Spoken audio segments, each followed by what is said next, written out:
Welcome in, KSN Podcast, back with you after a short little leave of absence. I'm Rob Elliott, alongside Clive and the Godfather, here in the palatial Kentucky Sports Network studios, the great estate. Now, if you're watching it, we're now on video. You can check us out at KentuckySportsNetwork.com. We're going to be with you every other week through the end of basketball season. Audio podcast will be out on Mondays. Tuesday will be the video podcast. Maybe Monday night. We'll send it. Depends on how quickly I get that together. Yeah. But I'm going to do nothing. Yeah. So keep if doing you're what you watching do this, best. I had nothing to do with it. Yep. Hit us up at ksmpodcast@gmail.com. Check us out at normal places, iTunes. We'll also get the YouTube set up here. If you can check us out on YouTube for the video podcast. And here we go. Let's where we haven't been. We haven't done this for a year. Clive, Godfather, where we at in life? Life's about the same. Cats are doing great. Basketball, not a lot to complain about. Football, which we'll get to. Ladies and gentlemen, if you've been with us, you know, might be the first time in the history, really the world, that Clive's ever said there's nothing to complain about. I mean, basketball, where we're at right now, there's absolutely nothing to complain about at all. I mean, I don't want to get too in the weeds of basketball, just coming off of signing day. But, so I know we're going to talk football heavy, but nothing bad to say of the basketball world at this point. Yeah, for the record, I'm somewhat nervous during this podcast, just because last year when we were doing the podcast, the basketball team was terrible. We quit doing the podcast, and good things happened. And things have all been great until today. If that happens, this will be the only version. We'll see you next year. Podcast. We'll be right back. We will see you after number 9. Yeah, that's it. I mean, if we just started back in football season at the beginning half of the year, and then it went to the tank, then we would definitely be. That would be it. But it is what it is. So we'll get to football. We'll jump right in. Signing day this week. Yeah. The class was somewhere in the mid-30s. We've seen different websites that have placed it at. Around 35. Yeah. But not the splashness of the podcast. The signing class of the previous season under Stoops. Yeah. But still much better than anything that anybody come before him. That's not a good question. Those are laughable. But, Clive, what do you think? What about stands out to you after these signees? Well, I mean, they've got 23 signees. You know what stands out to me, and it's a number, and it's not stars, but it's height. We got tall, and we got tall in places that we haven't seen tall, and that's wide receivers and secondary. I mean, we're well over the 6 foot mark on these skill positions, and that's something we've never had. Right. I mean, think of how that opens up things for your quarterback on the offensive side, where suddenly fade routes are in play. Yeah, we haven't seen fade routes. We're not trying to throw fades to 4 foot tall Drake Davis, like we used to. Robinson, last year. So it'll be exciting to have some height and really have a weapon. Speaking of weapons, tight end. Okay, I wondered where you're going with that. Tight end. We're not going to talk about that. That's a position where, while I feel like it's been desperately lacking. I mean, we've had nothing. That's been an empty hole. We got a couple guys coming in that the staff's excited about. And then again, just defense. I mean, it felt like secondary position after secondary position after secondary position, which is, I mean, again, what we needed. Yeah, exactly. But I think it goes back to, not being a flashy class. I mean, it was a class of need. It was a class of need. You mentioned that they had 17 of the 23 guys they signed are 6'3" or bigger. Big. I mean, 11 are 6'5" and bigger. That's nuts. And that's size you need, and we saw that, in the league this year. Yeah. That a lot of guys we couldn't cover. I think Cody Quinn did some good coverage this year, but he was 5'11" and just getting beat up top. So there's no question. I mean, in college football now and in the NFL. I mean, the days of look at the NFL. I mean, Calvin Johnson, AJ Green, Chris Matthews. Chris Matthews, for instance. How many times we sit in the stands? Since guys like Plexico Burress came into the league, it's been a tall receiver, throw it up in the corner of the end zone offense. That's what you do. And college teams have been running it and emulating it, and college teams have been doing it against us for years now. And so that's just a piece that we've never had, and I'm excited to now that maybe that's an option. I agree with you 100%. I mean, it's not a top 25 class like we thought we might have gotten, a month or so ago. But I think the thing that impressed me the most, besides getting the positions of need, is the fact that the coaching staff went for home runs. how many years in the past did you see coaching staff that says, we're Kentucky, they don't even go after the big guys. The entire attitude for Ohio was, we can't compete there, so we're not even going to try. Exactly. So, you went for Damian Harris, you missed him. You missed the Twins. You didn't get Marcus Lewis at the end. But, you went for it. Who knows? If they say yes, if one or two of those guys say yes, you've got a top 25 class. It's, at least they went for it. Some of those, if we didn't try for those guys, we wouldn't have Elam right now. No. We wouldn't have Barker. We sure wouldn't have Hatcher. No. No one ever tried to go into Trinity and do anything. Yeah. So we wouldn't have those guys. So had they not tried, we wouldn't have. We'd have another top 50 or 60 class. Well, I don't want to come on here and pump sunshine. Clearly, wasn't the star rating of the previous classes. No. But it was nice to come out and hear the coaching staff talk about it, because we've been through since the Harris announcement just a whole slew of bad news. Well, since the Harris announcement, I hate them. Look, since the raises, since the extensions. Yes. Name one thing good for the football program since the raises. That fight before the Louisville game was pretty awesome. That was it's the only thing good that happened that day. That, for the most part, yeah. Yeah, but no, it's been a solid 3 months of just bad news. And and with recruiting, they couldn't talk about it. They couldn't talk about any of these guys or where you're going, and until Wednesday. And kudos to the UK sports department, the video department. The show they did online was really nice. 4 hours. Mm-hmm. It was very good stuff. You got to hear a lot of different perspectives from some of the analysts in there, and then the coaches themselves talking about it. So they did a really good job with that. Kudos to those guys. Mm-hmm. And I thought that Vince Mayer had a very good quote that day. He said, "The first year, we're selling hope. We're selling, second year was need. Now we got to start winning something." And I think that's every fan's perspective right now. Is you got these guys in, and they redshirted a lot of guys, and the feeling around campus in that football department is they're going to be good next year. Mm-hmm. So they redshirted a lot of guys. You talked about tight end. You have C.J. Conrad coming on. He's already enrolled. You have Long. Darryl Long, I think, who redshirted last year that they were excited on. But I think that's a huge position. I think the two positions that are crucial for this season are the cornerback and quarterback.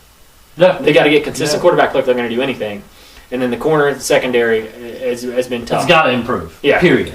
That's got to improve. And they've changed some of the coaching staff. The other announcement that came out Wednesday was the addition of Andy Bowe, of the new outside linebackers coach. We're not going to have a special teams coach anymore. We're going to divvy up those duties. Some schools already do that. Georgia, I think, off the top of my head, I know Georgia does that way. Mm-hmm. And Stoops is going to work more hands-on with the DBs. Ainsley and Stoops are going to work on the whole entire secondary together.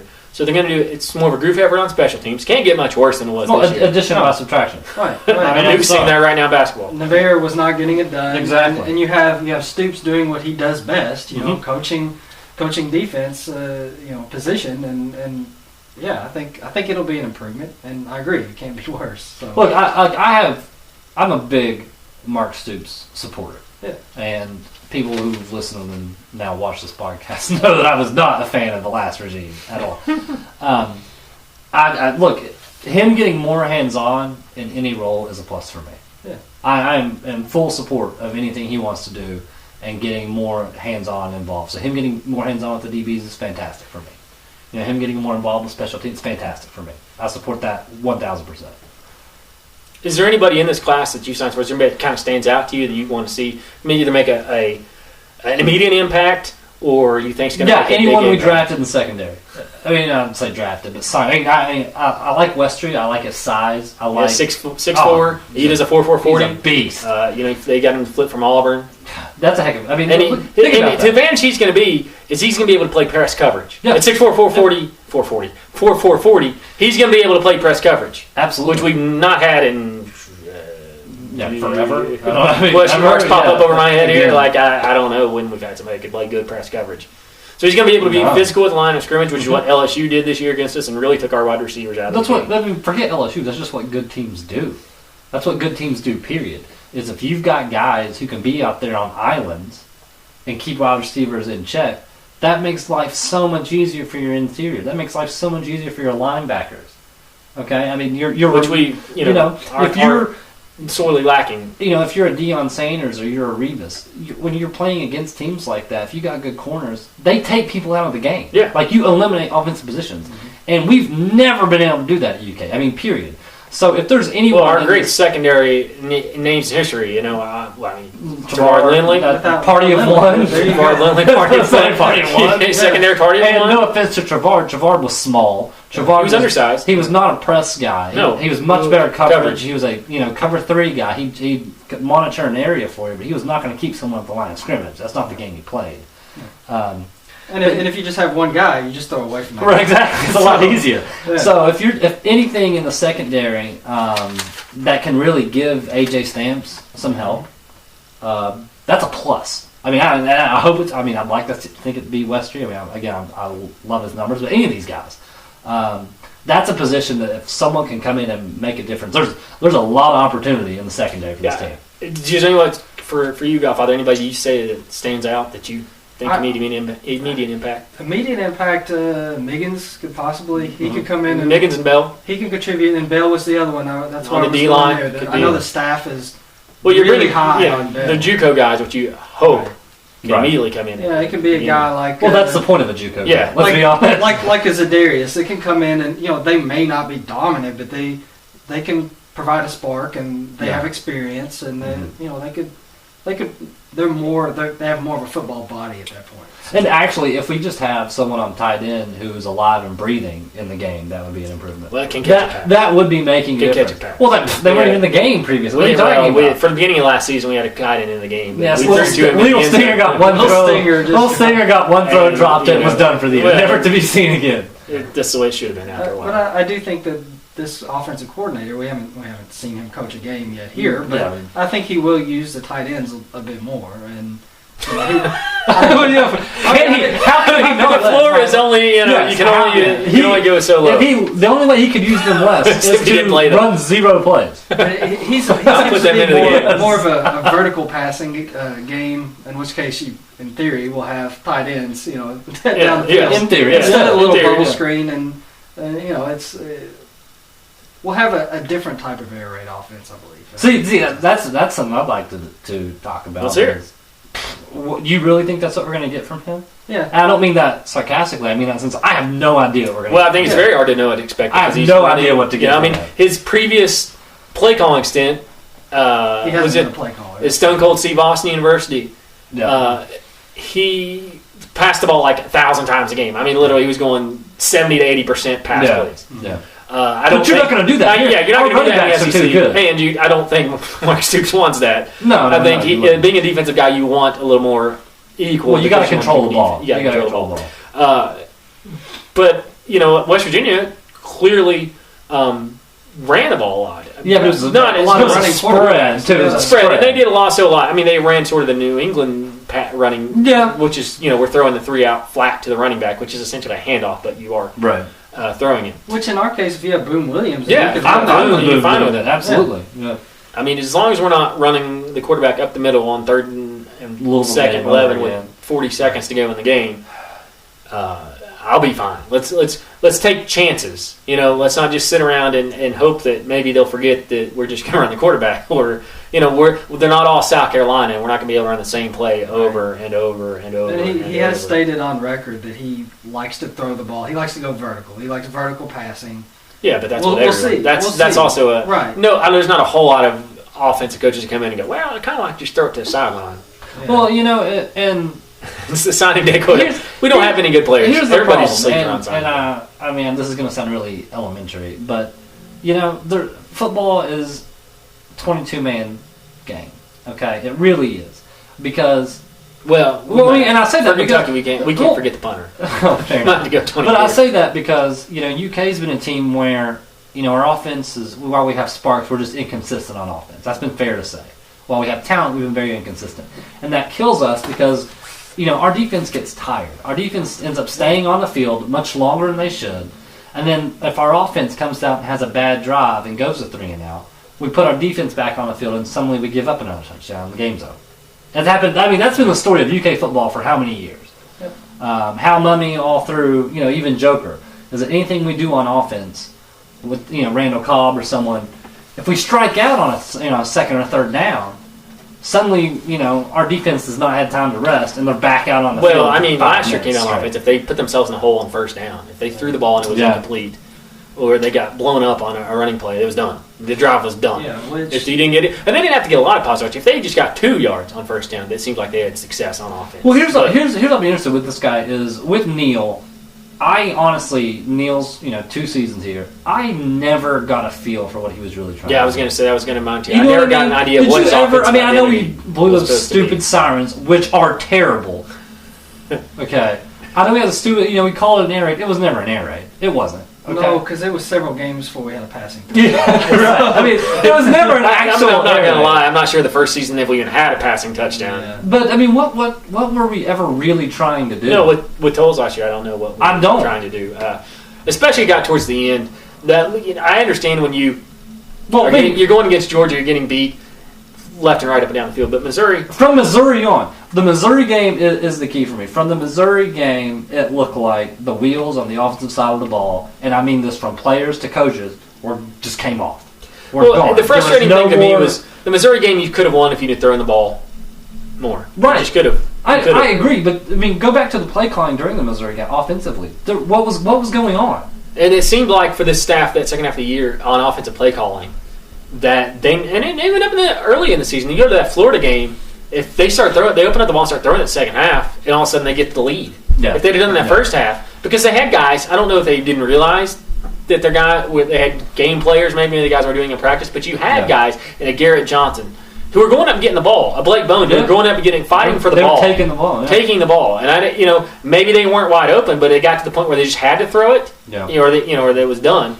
And their guys made plays, but they didn't even do that in that season. They didn't throw, period. Especially in that Louisville game when you're like, throw the ball downfield. At some point, if it's picked off, it's a punt. Right. And the flip side, maybe you get a penalty. How many times do you, especially against us, do you see a quarterback throw the ball downfield and the guy's no way going to catch it? But we screw up on defense or get beat and get a penalty on us and get them 15 yards. Yeah, those kind of things happen. But when you're just running a draw with a quarterback who doesn't really run very well, because you've ran it 1,000 times that game, you're going nowhere. Yeah. And you got to put yourself in the position to, we go back to the Super Bowl last week. Mm-hmm. If you give the ball to Marshawn Lynch and you run it 3 times and it gets stopped, everyone goes, "Wow, that was a nice goal line play," but you put the ball in the hands of your best player in the play call that everyone thought was the most likely to have most success, and you get beat. That happens. No one's up in arms. Right. But when you throw a pick, without giving them the ball, then everyone gets angry. It's kind of the same way I feel like with some of those plays last year. Like if you'd have thrown the ball downfield, especially on the last couple of drives in that Louisville game, and it gets intercepted, who cares? People go, you tried. You gave it your best shot. You did what you thought could get you the game. Not running the ball at the middle where the clock's running down desperately and you're still trying the same play that's not worked. At least if you're going to run the ball, give it to Boone Williams. But that's another battle, and that guy's out of here. And I'm not going to say that I'm too disappointed in that happening. Although he'll probably go tear it up at Troy. That's the way it works. That's the way it works. I'm sure it'll be great. I mean, that's just the way it works. I think the Nebraska transfers are going to be huge for next year. If Love or Hart, linebacker, if they can play, I think Love is the one who's got a sick relative, so he's got the most likely chance. I think Love will play. And he started in the bowl game for Nebraska. Right. So you have a linebacker who started at Nebraska. If you can get him in here and start, because they basically just had Josh Forrest there last year. Right. And he got a lot better. Flanagan may be able to help. He came in late, so he didn't get the fall practice till late. Yeah. Didn't get the summer. Maybe he can help more with, we've seen that from... Well, to me it goes back to the DBs, because I think last year, our problem wasn't run stopping. Our last year was they would just run our linebackers out and make them try and cover, and it was disastrous. So, I mean, it just was. Like, nobody could cover. Our linebackers couldn't cover anything. Yeah. So if you have, let's just say, regardless of these guys, I mean, I hope they can come in and play, don't get me wrong. But I'm saying that's why if you actually have quality DBs, you can mask outside linebackers with DBs. You can cover that. You can put in nickels and coverages and say, "Oh, wow, you're going to spread us out. Go for it. We got guys that can cover." But last year, when we have neither, when we have no one at any position who can cover, that was a problem. And so, again, if we got DBs that can cover, that's great. We can. I still think the DB is the bigger need, but It was a position that was sorely lacking. Well, I mean, it was, but again, it wasn't run stopping. Run stopping was not our problem last year. It was the beginning of the year. Well, I mean, at one point we had a pretty good pass defense, if you remember. Granted, we weren't playing. we weren't playing anyone. We weren't playing anybody, but we still had a pretty good pass but defense. that goes back to what you were saying in a smaller level, in an in-game situation. Your defense gets tired by the end of the game. Absolutely. For the season last year, that's what happened. Beginning of the year last year, we were all talking about, man, our defense looks better than we thought. Our pass defense was solid. Our run defense wasn't as terrible as we thought it would be. Yeah. But by the end of the year, no depth, guys are tired, they looked horrible. Yeah. So, you've got to start not just building talent, but building that depth. Yeah. Well, absolutely. They talked about at the press conference there Wednesday that a lot of the linemen they're bringing in. They brought 4 offensive linemen. Some of they brought 13 defensive guys in total. That those guys are going to get redshirted. And it seems funny to think about, but they redshirted, I think, 16 guys off last year's. Yeah. Which we think about all the guys who made plays last year were almost all freshmen. Absolutely. That sets only played 9 guys, so they redshirted 16 guys, which is huge, especially for the linemen.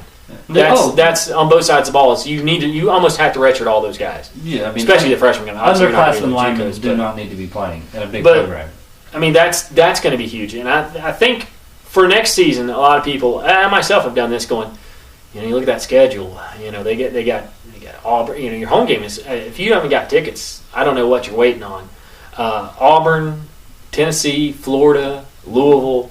All coming into Commonwealth Stadium. To the new Commonwealth Stadium, which is it's looking nice. It looks nice. Clive and I were by it this morning. But that schedule's. I mean, you open up with whoever they're playing in the first game, which is a W, and then you have at South Carolina, and then you have home Missouri and Florida at home. I mean, that first month is going to. If you can somehow finish out of that 2-2, you're going to probably go into a bowl game. If you can pull it out of your hat and go 3-1.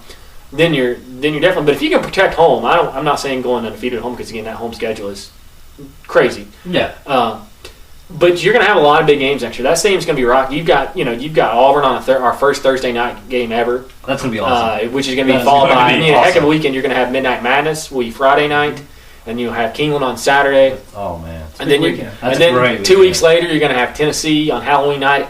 At a night game because the Breeders' Cup will be going on during the day, so you have Breeders' Cup Friday and Saturday. So you're gonna those games should have huge, crazy, well-oiled crowds for those games. So if you haven't got tickets, I hate to shield for Mitch Barnhart, but you're crazy if you're a football fan. But I look at that schedule and you think about the first half of this year, and I think it's better as we've learned. I always thought maybe loading up earlier games in the season was good, but that's clearly not. I mean, I know it's kind of a dumb thought anyway. In because this case, it'll be good for what we mentioned earlier. Guys are healthier. Depth, yes. Yeah. And, they feel good. They're energetic. They don't know that they're, like this year, once they took a couple of losses, confidence gets shaken. Yes. Yeah. Now, we will have to watch that next year. If we come out and we drop 3 of those games early on, is their confidence are they going to be able to bounce back? But I think young team, it's a good opportunity that they can get one win, get their confidence going, and because you have to go bowling next year. You have to. I think they will. Even regardless of bowling, I mean, no matter what in any sport, a losing streak is terrible. Right. A losing streak is a death knell. I don't think it hurt in the recruiting this year. I think it absolutely did. It absolutely hurt. And I think the Damon Harris thing hurt too. You would have, if you get him just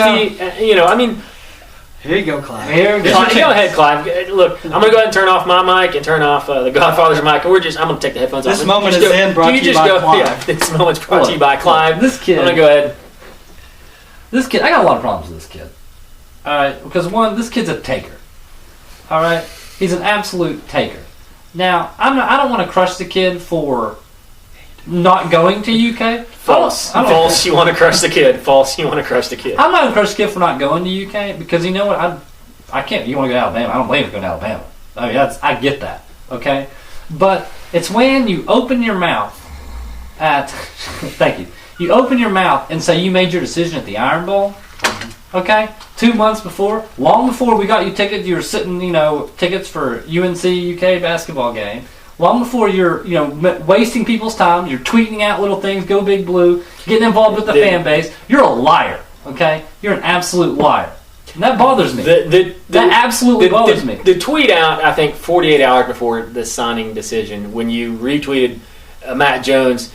It's awful. Showing when he was getting the Ric Flair video when he was in poor taste. It's because you gave a lot of people some false hope. Look, you don't do that to the home team. You had a fan. There was a fan driving up from Arkansas to the signing day. And UK fan, and he's encouraging him. Come on, Mark. And then that's in really poor taste. Look, you want to go to Alabama. Look, he needed some guidance. Yeah, all he has to do is not reply. But you know what? You don't do that to. You don't lead people. You don't do it to the fan base that you pretend you said you were a fan of and you liked, and you don't do that. If you say you honestly care about UK and the home team, don't do that. You just say you don't put us in that position. Say if you know a month out you're not going to go to UK, you just come out and say, you know what, thanks, I love UK, always in my heart, go Big Blue, whatever. But I think the best decision for me is to go somewhere else. That's fine. People will wish you well. Now you've got people actively rooting against this kid. Yeah, actively rooting against this kid. You know what? It's almost like the student version of what Bobby Petrino did. 48 hours. Player. Yes, I mean, hey, you have a scholarship. Here you go, and then I'm going to pluck it at the end. Except it's not near as bad. No, it's not near as bad. But it's like he's a kid, and Bobby Petrino's a horrible human. Exactly. He's a kid who lacks some guidance, whether it comes from his parents or his coach. See, there's the thing. And even I don't blame his parents because the coach should be on. That's a football coach thing. The football coach has stepped in and somebody needs to be in and tell this kid, like, look. If you made your decision, to me, the comparison is the LeBron James decision. Yeah. That's the decision, okay? Yeah. If you go through all this hoopla, if you go through the decision, we're going to have ESPN here, we're going to think about it, you choose the home team, okay? The worst thing you do is bail on them. Because now people actively hated him. Of course, now he's back and all this kind of stuff. And Damien, if you'd like to come back, it's fine. We have a spot open for you. We have a spot open for you. But, Braylon Urge, I think. It's really bad public relations. Because, again, now you have, instead of being the good guy, you're the bad guy. Well, and people hate you. I relate it to... if he goes, look, football is no matter how many stars you have, as we saw in the Super Bowl, there are very few 4 and 5 stars in that game. He's rated as a 5-star. He might go down there and turn out not to be great. He might go down there and get hurt. Yeah. And he's one of a dime a dozen great running backs that would go to Alabama. Absolutely. They've got another 5-star running back on their thing, in fact. Absolutely. But he's what you do when you do that because you've kind of alienated some fans here. You lose that welcome home, always be a good old boy taken care of. Outside, you probably still have it in Berea. But you're exactly right. Because here's the point to that: is what will he have to do at Alabama to be remembered forever? Well, just look. What will he have to do? He needs to win a championship and be an important role in that championship. Two things I want to point out for that: the day he chose Alabama. Yeah. There's like how many dozen threads on UK message boards? No. There's not one on Alabama. There's not one on Alabama. But see, here's the thing. Second thing is he's lost 2,000 followers. Oh yeah, guaranteed. On Twitter. Again, so that right there shows. But answer me. What does he have to do to be remembered at Alabama forever? What do they have to do? Championship's done though. Sean Alexander too. And even Sean didn't do great at Alabama. I mean, you can't say Heisman because they've only had one. No, okay, but that's fine. But I mean, what do you think he has to do? Is he better? Is he better than Lacey? Yeah, is he better than Lacey? Is he better than Ingram? Yeah, I think it's a great point. I mean, that's my point. What is it now? Comparatively, who doesn't know Tim Couch? Yeah, I mean, if Tim Couch, what did he do at University of Kentucky? Right? I mean, he was a star. But if he goes to Tennessee and he comes and takes over after Peyton Manning leaves, what is he? Nothing. He played after Peyton Manning. I mean, I get that. I mean, he played after Peyton Manning. Maybe he would have pulled a team apart and taken him to a championship. But that's my point. I mean, my point, it fills in simultaneously. If he goes down to Tennessee, he takes over after Peyton Manning, maybe they win the national title with him. And if they do, obviously he's celebrated because he's going to have records similar to Peyton's and they're going to take him to the title. But if he doesn't, he goes to the NFL. And again, and I don't want to harp on this point too much because he's making a business decision. It's not the wrong decision. He's going to the NFL. What we want to say is it's not the wrong decision. It's not a wrong decision. The way it was handled was a poor decision. Horrible decision. That's the point. It was handled No, horribly. you're exactly right. It's not. I don't want to go come down hard on the kid. No. Because it's. I'm sure he's a perfectly fine kid. He made a fine. There was not a bad choice between Alabama and Kentucky. There was not a bad choice. The way it was done was the bad way. It You was don't lead on the home. You just don't lead on. You shouldn't have let on UK's fan base. That was wrong, and I think it did hurt recruiting. I think he wasted. you're right. I hate to say it, but I think he wasted our coaching staff's time. Well, Yeah, he the did. coaching staff did mention that they basically put all their eggs in that Yeah. basket, Yeah. just hoping that. Well, they if you get that, you probably don't lose the Dow twins. You probably don't. No, you don't. You know, You don't. You get that effect of Drew Barker coming in and rallying Right, the and, troops. and all of a sudden you have a top 15. Yeah, exactly. So that's huge, and we've argued about this before. I do think some of the Big Ten success cut into some reasoning for play. It's a small factor. It's a slice of the pie for some of the recruiting. You're talking about the Flips. postseason? Postseason. I don't think that means anything. I think it's a small I slice of argue it because the SEC has been dominating everybody. That's in, 1 year. That's 1 year. It's one- though. And they dominated the These regular kids are only season. 17 to 18 years old. 1 year's a pretty big slice of their. Yeah, but 50% of their life has been SEC championship. It has. But if you look at what is done, you think maybe at some point everyone I think realizes the pendulum's going to swing one way or the other. Well, because it has to. It has to. You can't win There's- forever. I get that.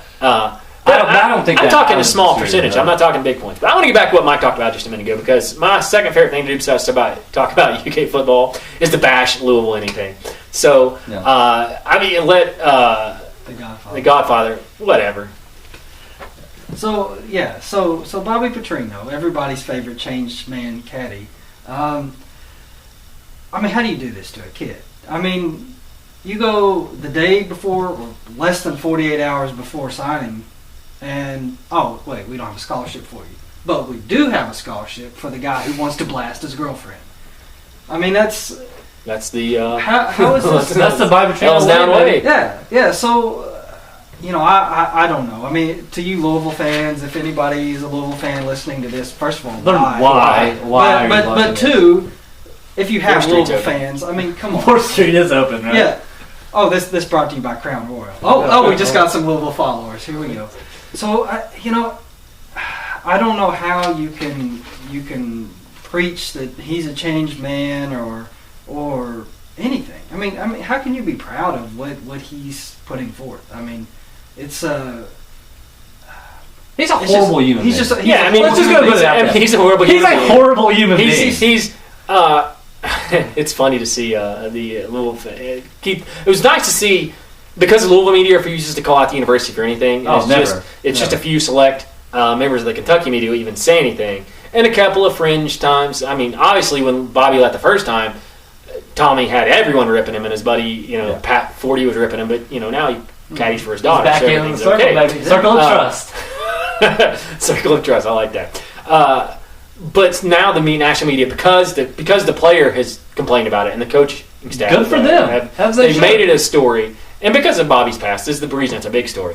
But Keith Oldman has really harped on it, and then just ripping the Louisville fans. And on Twitter, they're just like they're just insanely awesome. Well, you I mean, don't it's pick not a the fight with a first time- genius. It's not the first time he's done that to a kid, though, either.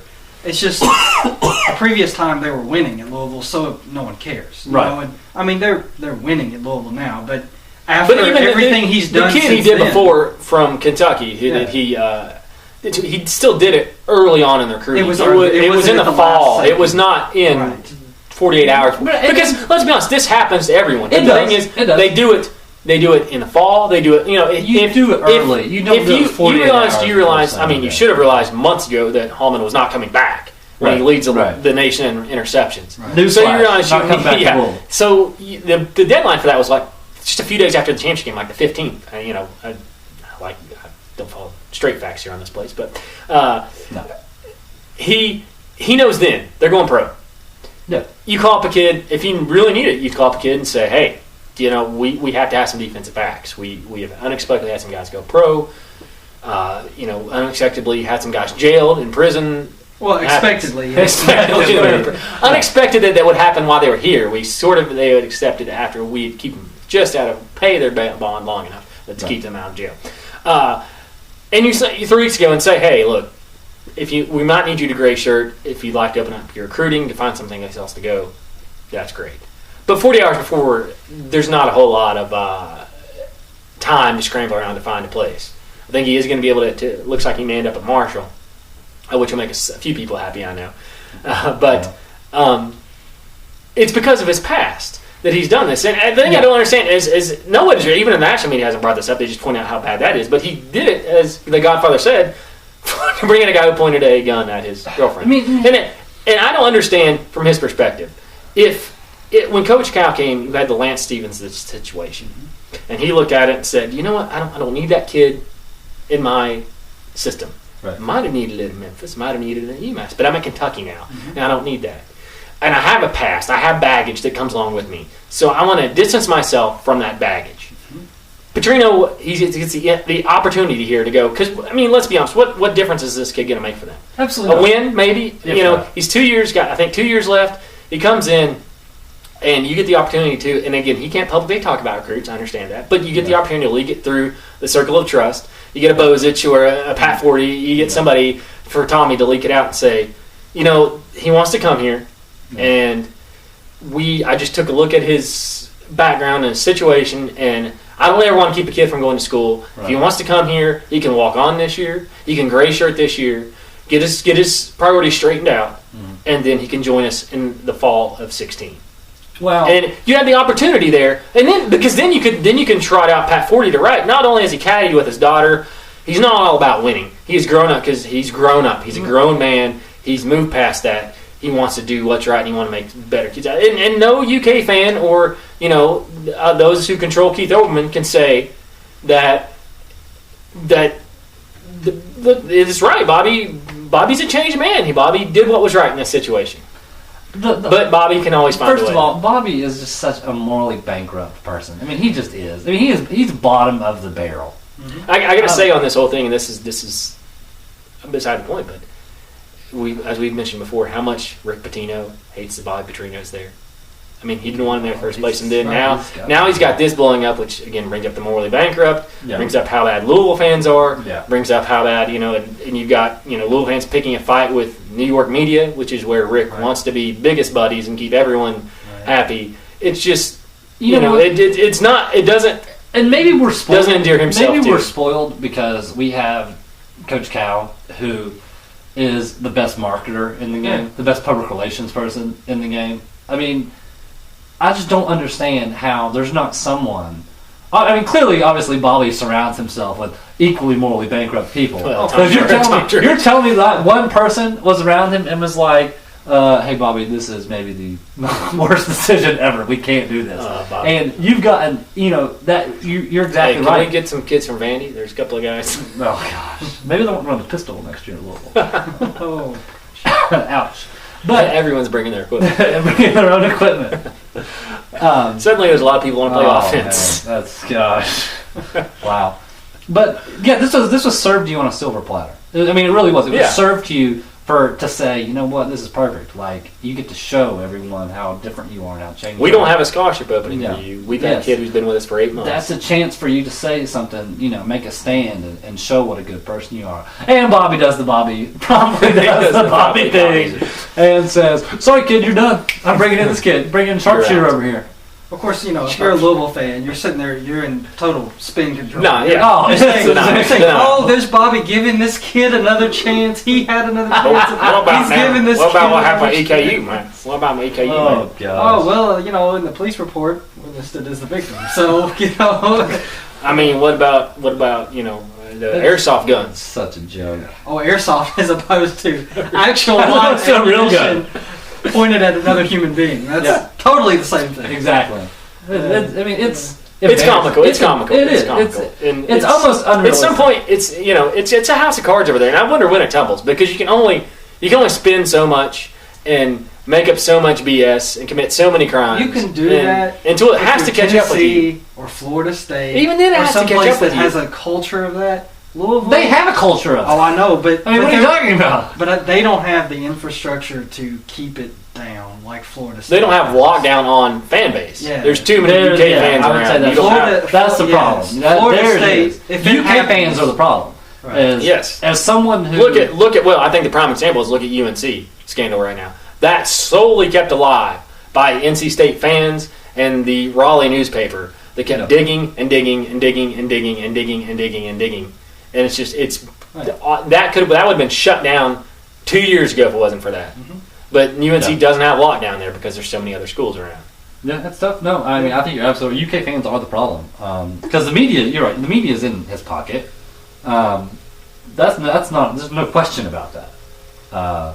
It's all UK fans. It's the fact that there's as many UK fans in that town as there are Louisville fans. And of course, because you got people like Matt Jones telling Keith Olbermann what to do and what to cover. Of course. So No, He's a puppet. Yeah, he's He's a puppet. He's a Always puppet. been a puppet. yeah, If there's one thing Keith Olbermann's been known for, it's been for as a puppet. He's never been one to make his own opinion. That is that's ludicrous. Yeah. That is, what planet are these people on? That New York media. And if there's one person you want to pick a fight with in the media, it's Keith someone Olbermann. who's not someone who's not Yeah. as intelligent as Keith Olbermann. Someone who's Yeah. doesn't really know what they're talking about. Who just reads off a script, doesn't write his own stuff, and doesn't really tell it like it is in sports. That's. I don't agree with his politics necessarily, but he's Those people are brain dead. I just can't believe they would say that. Flabbergasted by Louisville fans. And because they like Crown Royal. That Yeah. also. And, Look. and lime beards. And flat Lime Lime beards. beards, tattoos. And too much jewelry. Yeah. Yeah. and really, really bad offensive basketball. Yeah. Yes, Bad basketball. but Hey. glad it's What not are us. you Glad it's not us. Glass it takes half- all kinds. Glass half full of Crown Royal, glass half empty. I don't know. Back to House of Cards. That starts back this Finally. Are you caught up? Yeah, finally. No, he's No, he's still. Dude, He's not that's- even gotten ready for Better Call Saul yet. He's Yeah, still I'm third about season of halfway Breaking through. I'm Bad. getting through Breaking Bad, then it's gonna be House of Cards, and then Then you're gonna be set for a lot of disappointment because they're probably two of the better TV shows made. In a while. Yeah. yeah, After that, then You're gonna sit there especially and go, when "Wow, Mad Men ends. those were awesome." gearing up for the end of Mad Men. Mad Men ends. Then it's well, I don't.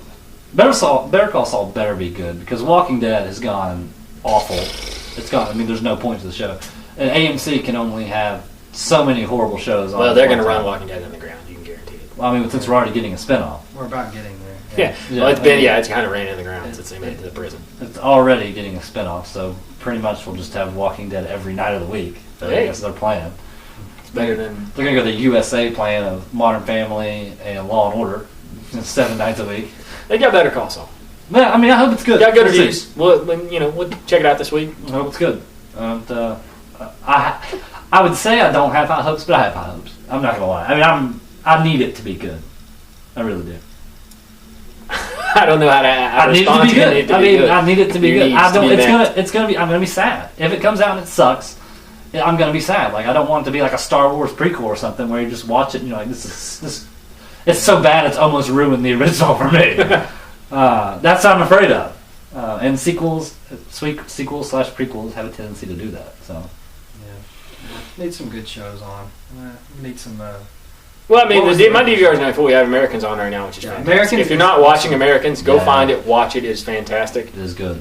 Don't watch that ripoff on NBC. Don't watch anything. Don't watch anything Note on yourself. NBC. Don't watch Really? anything on NBC. Their version of the American. We're burning through. I think the end of this month, the end of Parks and Rec. Yeah, Stopped 2 seasons ago. I stopped 2 seasons ago. And I've really slept I mean, through there's a it. golden age It's of that. really Maybe bad. one of the better sitcoms ever done. Ron Swanson. It's still worth watching. I mean, he's still.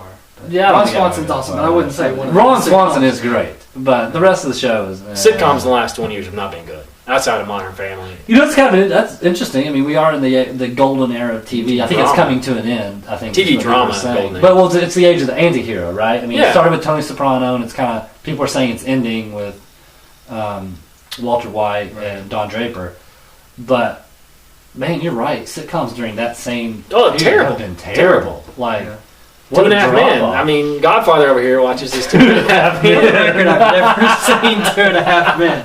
I mean, yeah, I mean, sitcoms. I mean, with really have been CBS, bad. which might actually be worse than NBC because at least NBC had Parks and Recreation, is the Yeah. number one network. When it's just NCIS and That's 7 Yeah, NCIS yeah. as well. Yeah, we got the what, New CSI, Orleans and don't Yeah. talk to me about Big Las Bang Theory. That Vegas show and- sucks. Period. Yeah, that's a good show, We're man. gonna get No. some hate on that probably. Look, Big I'm Bang sure, Theory- I'm sure I will take the criticism. For the I record, the would love go. mail goes to the Godfather. Yeah, I will take the criticism on that one. Big Usually I Bang save that Theory spot for Clyde. is absolutely. But I will take care of terrible. Yeah, I need to watch more 12 Monkeys. I've heard that. Yeah, I had to delete that off the DVR. DVR's getting Did- full. did I it- got, did you I got got cut? deleted. Yeah.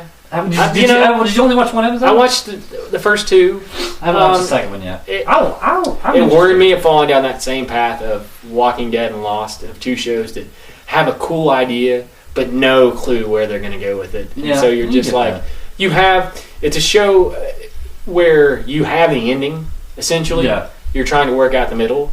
And so when you sit down, as we saw with the last season of Walking Dead, when you knew from the moment they saw Terminus that that's where the season was going to end, and you were just going to spend the next 12 episodes. Well, then we get to twiddling your Terminus, fingers. and we're there for all of 5 minutes. But that's the way it is that you look through that and you realize we're just going to be twiddling our thumbs till we get to the end of the season. Dude, can we do a whole podcast on why The Walking Dead sucks now? Because I can unload on that anytime. We're about out of time in this one, so I don't want We to don't have enough time that. for this one, trust me.